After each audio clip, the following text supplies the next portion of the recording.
Subscribe करें और bell दबाएं ताकि कोई खबर रह न जाए।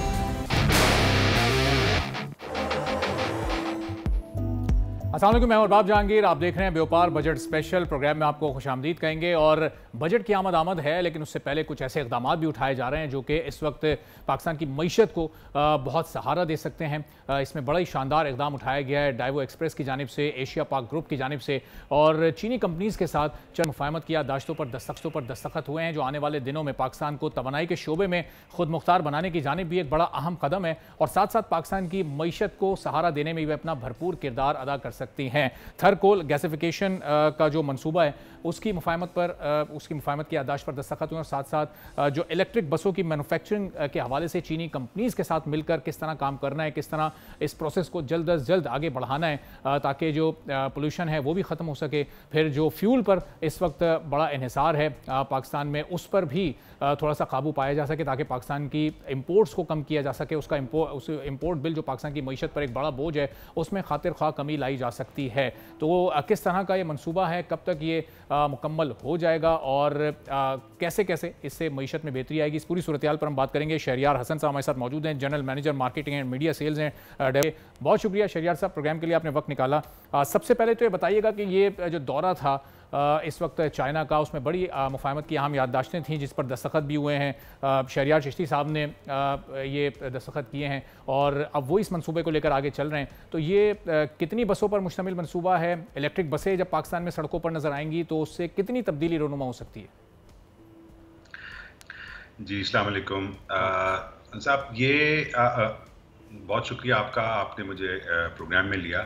आपको याद होगा आज से कोई कुछ माह पहले आपने मुझे अपने इसी प्रोग्राम में कॉल पे लिया था और मुझसे इलेक्ट्रिक बसेस के सिलसिले में पूछा था, और हम एक प्रोजेक्ट पे साइड बाय साइड काम कर रहे हैं जो कि इंटरसिटी बसेस हैं, शॉर्ट डिस्टेंस के ऊपर चलाएंगे।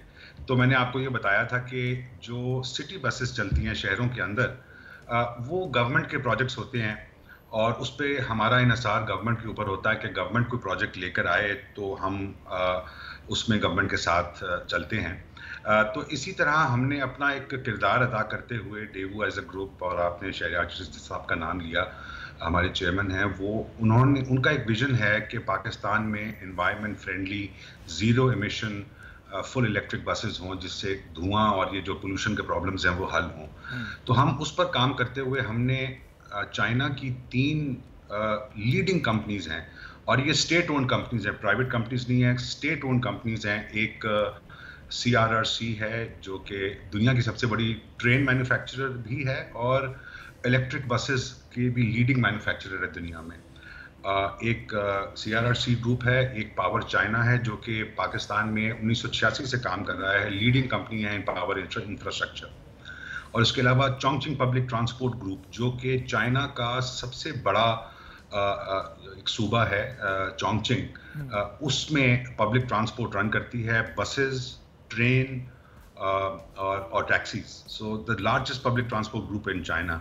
इन तीनों कंपनीज के साथ डेवो एक्सप्रेस ने एक MOU साइन किया है, और हमने एक कंसोर्शियम बनाकर गवर्नमेंट ऑफ पंजाब को और गवर्नमेंट ऑफ सिंध को प्रपोजल दिया है जिस पर वो काम कर रहे हैं इस वक्त। जो 7,500 बसें, 5,000 बसें पंजाब में और 2,500 बसें सिंध में, हमने इनको ये प्रपोजल दिया है, उस पर वो काम कर रहे हैं।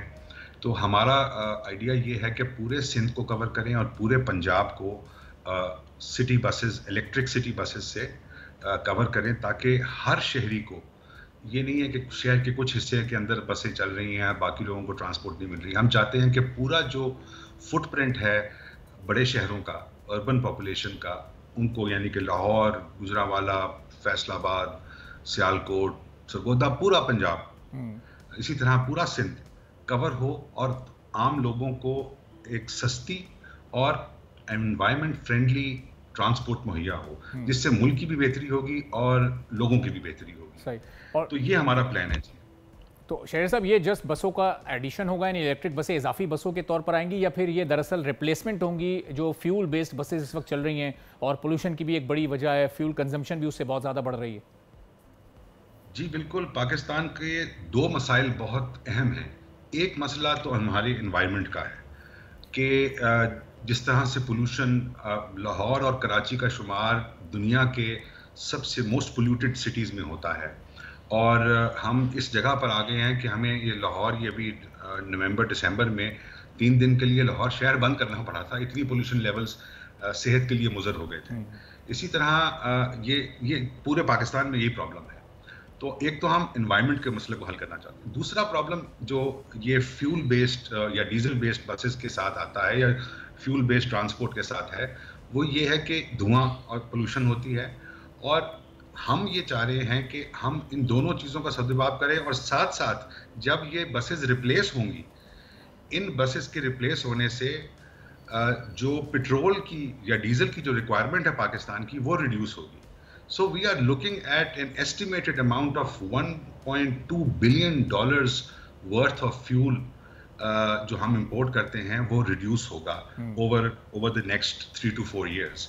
सो ये एक आपने एक लफ्ज़ इस्तेमाल किया था पिछली दफ़ा, बारिश का पहला कतरा।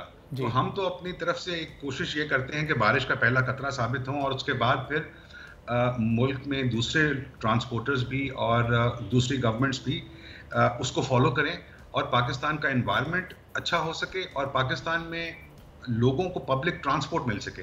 देखें, आपको एक बात समझें अगर इसको, कि पाकिस्तान में इतनी ज़्यादा मोटरसाइकिल है कि आप अगर सिंध का और पंजाब का डेटा करें तो जितनी नई व्हीकल्स रजिस्टर होती हैं उनमें से ओवर 80% मोटर बाइक्स हैं। वो मोटर बाइक्स लोगों को क्यों खरीदनी पड़ रही हैं? क्योंकि एज अ स्टेट हमने लोगों को पब्लिक ट्रांसपोर्ट प्रोवाइड नहीं की। जब आप एक वैक्यूम छोड़ते हैं तो फिर लोग अपने तरीके से अपना को बंदोबस्त करना होता है।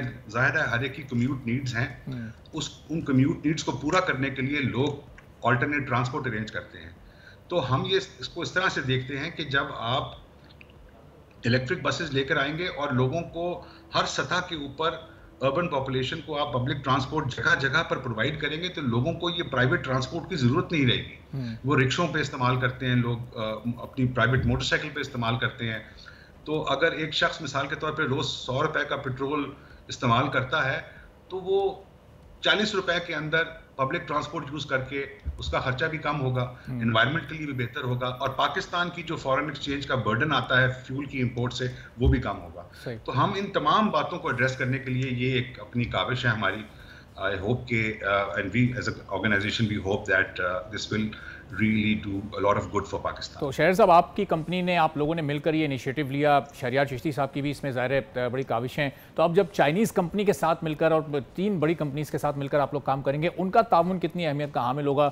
ये जो प्रोजेक्ट है आपका, ये जो आपने अपना एक टारगेट सेट किया होगा, कोई डेड लाइन, कोई ऐसी एक लिमिट सेट की होगी कि इतने वक्त में हमें इतनी बसेस को लॉन्च करना है, तो उसमें कितनी मदद मिल सकेगी चाइना के ताउन से? देखें, एक तो दुनिया का सबसे बड़ा जो बसेस मैन्युफैक्चरर है वो चाइना है। दुनिया में से ज़्यादा बसें कोई और मुल्क नहीं बनाता। तो एक तो उनके पास क्विक सोल्यूशन है, वो मैन्युफैक्चरिंग फैसिलिटी उनके पास इतनी इनॉर्मस है कि बहुत जल्दी मैन्युफैक्चर करके वो पाकिस्तान शिप कर सकते हैं। एक तो बात ये। दूसरा, अगर आपको चाइना जाने का इत्तेफाक हुआ, वहाँ पर जाके देखेंगे कि पब्लिक ट्रांसपोर्ट एक ऐसी चीज़ है जो कि इतनी अच्छे तरीके से डेवलप हुई है चाइना में कि एक खित्ता हर शहर का कवर किया हुआ है, और वो इतनी technologically advanced system of public transportation है कि उनको अपने कंट्रोल सेंटर पे नज़र आ रहा होता है कि किस जगह पे हॉटस्पॉट्स हैं जहाँ पर ट्रैफिक ज़्यादा है, तो वो ऑल्टरनेट रूट्स उनके सॉफ्टवेयर ने ही सारा कुछ किया हुआ है। सो वो बहुत एडवांस्ड स्टेज के ऊपर हैं पब्लिक ट्रांसपोर्ट के। तो हम उनसे इस्तिफ़ादा हासिल करेंगे, उनकी ट्रांसपोर्ट में एक्सपर्टीज़ का, उनकी टेक्नोलॉजी में एक्सपर्टीज़ का, और ये तमाम की तमाम चीज़ें हम उनके इश्तराक से पाकिस्तान में इंट्रोड्यूस करेंगे। And we hope that the public transport system in Pakistan develops to a certain level, जहाँ के ये एक मॉडल के तौर पर दुनिया के दूसरे मुल्कों में दिखाया जा सके। और शहर साहब, फिर पाकिस्तान गवर्नमेंट की भी आपको सपोर्ट चाहिए होगी इंफ्रास्ट्रक्चर के मामले में, मेंटेनेंस के मामले में। हम यहाँ जो ख़ासतौर पर अगर आप सिंध की जब बात करें, कराची का आप हाल देख लें तो यहाँ सड़कें टूटी फूटी हैं, यहाँ की मेंटेनेंस मुल्क के दूसरे शहरों के मुकाबले में उतनी बेहतर नहीं है। तो ये वाले मामला भी फिर इसमें ज़रा ज़ेर गौर लाए जाएंगे आगे चलकर। देखिए ना जी, अगर मुल्क में क्रिकेट का शौक है तो ग्राउंडें बन जाती हैं। अब इसी तरह की चीज़ है कि जब आपके पास ट्रांसपोर्ट होगी, उस ट्रांसपोर्ट को पूरा करने के लिए सड़कों की हालत भी बेहतर की जाएगी। अब बात यह है कि सड़कें हम पहले बना लें और उस पर चलने के लिए बसें ना हो, वो भी कोई बात समझ में नहीं आती कि आप एक खर्चा करते।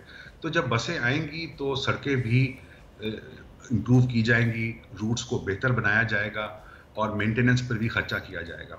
ये तो एक गिवन सी चीज़ होती है। आप देखें ना, एक दफ़ा हमने मोटरवे बना ली थी, तो अब मोटरवे को मेंटेन भी तो हम करते हैं।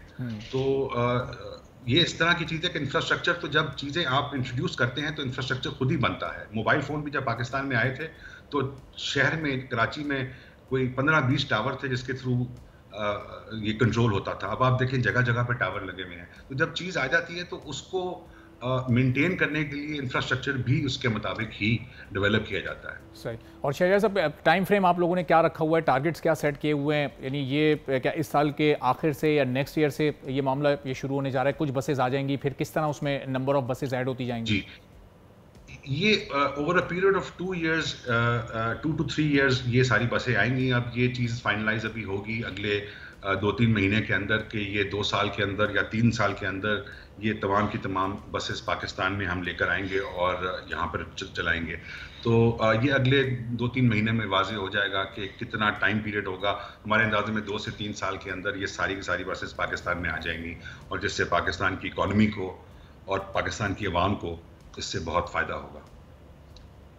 सही। और शहर साहब, ज़ाहिर है जिस तरह अभी ये मनसूबा तो सिर्फ बसेस की हद तक महदूद है, अगर हम वो व्हीकल्स जो प्राइवेट व्हीकल्स होती हैं उसमें भी इस शोबे में, यानी इलेक्ट्रिकल व्हीकल्स के शोबे में काम करें। एक ब्रेक लेते हैं, ब्रेक के बाद वापस आएंगे, प्रोग्राम के सिलसिले को आगे बढ़ाएंगे।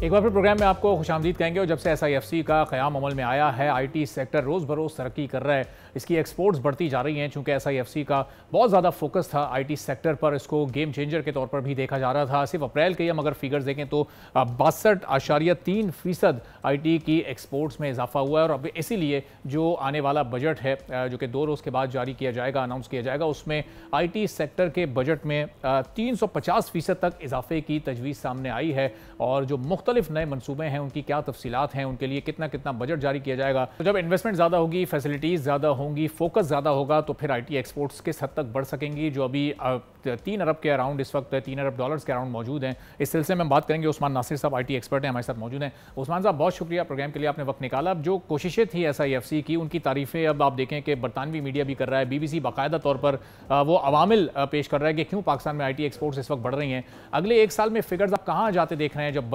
बजट में 350% इजाफा हो रहा है IT के तरक्याती सेक्टर को लेकर, तो उसमें फिर एक्सपोर्ट्स में भी खातिर ख्वाह इजाफा हो सकता है इसके बाद? Thank you for having me. जी, ये जो लग रहा है जो एफर्ट और ये सारा जो फोकस अब इस वक्त आ गया है टेक्नोलॉजी सेक्टर के ऊपर, not just IT but the overall technology sector of the country, तो हमें एक तो एक्सपोर्ट्स में मुझे 35% अगले साल भी इजाफा होते दिखाई दे रहा है। ईयर ऑन ईयर की बात करें, इस साल भी तकरीबन मेरे ख्याल से 30% के करीब इजाफा हो जाएगा ईयर ऑन ईयर। और मेरा ख्याल है अगले साल भी टोटल नंबर्स के ऊपर ईयर ऑन ईयर 35-36% का इजाफा मैं एक्सपेक्ट कर रहा हूँ। कम से कम हो जाना चाहिए, 40% हो जाए बहुत अच्छी बात है। So we can expect the numbers to grow roughly from 3 billion to 4 billion next year, or in the middle of 4 to 4.3 billion dollars. So that's really going to be a great boost for the industry. और जो इस वक्त जिन अवामिल की ज़रूरत है, वो एक तो ये कि हम अपनी एक्सपोर्ट बढ़ाएं, साथ साथ में हम लोकल डिजिटाइजेशन और लोकल टेक्नोलॉजी इम्प्लीमेंटेशन पे भी काम करते चले जाएं। जैसे कि जो प्रपोज्ड बजट है IT मिनिस्ट्री का, उससे लग रहा है कि अब हम फोकस इस तरफ भी ज़्यादा शिफ्ट हो रहा है।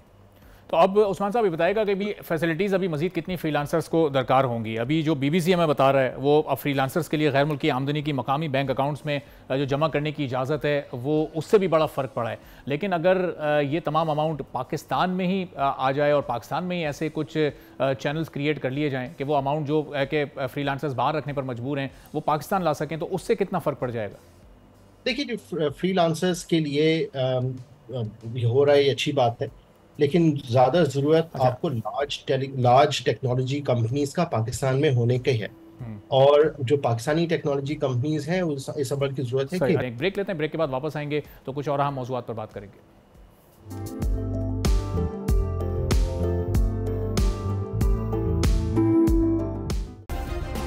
सब्सक्राइब करें और बेल दबाएं ताकि कोई खबर रह न जाए।